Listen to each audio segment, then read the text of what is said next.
হাজী সাহেবরা লক্ষ লক্ষ টাকা ব্যয় করে তারা হজ করতে গিয়েছে। আল্লাহর কাছে কেমন মর্যাদাপূর্ণ হয়েছে, আল্লাহ বলেন তারা যদি হজ করার নিয়ত করে বাহির হয় আর হজ করে ফিরে আসা পর্যন্ত যদি কোনো গুনাহ না করে, তাহলে সদ্য ভূমিষ্ঠ হওয়া শিশু যেমন মায়ের গর্ভ থেকে সবেমাত্র দুনিয়াতে পদার্পণ করেছে, আগমন করেছে, যেভাবে সে নিষ্পাপ হয়ে মায়ের পেট থেকে এসেছে, ঠিক হাজী সাহেবকে হজ থেকে ফিরে আসার কারণে আমি আল্লাহ তাআলা এই ছোট বাচ্চার মতো সদ্য ভূমিষ্ঠ হওয়া শিশুর মতো নিষ্পাপ বানায় দিব। সুবহানাল্লাহ। আল্লাহ তাআলা আমাদেরকে হজ করার তৌফিক দান করুন, বলেন আমিন।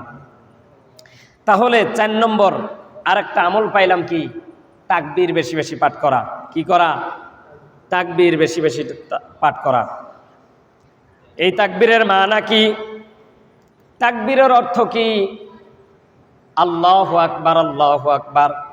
হাজী সাহেব বুঝায় আল্লাহকে বলতেছেন, আল্লাহ পৃথিবীর সব কিছু ফেলায় আসছি, লক্ষ লক্ষ টাকা দিয়া তোমার সামনে তোমার ঘরে হাজির হয়েছি।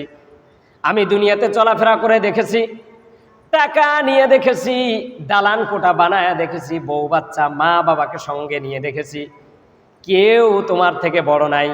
আমি দেখেছি তুমি একমাত্র বড়। এই জন্য হাজী সাহেবরা জবান দিয়ে বের করে আল্লাহু আকবার, আল্লাহু আকবার, মানে হে আল্লাহ আপনি চূড়ান্ত পর্যায়ের সর্বোচ্চ বড়।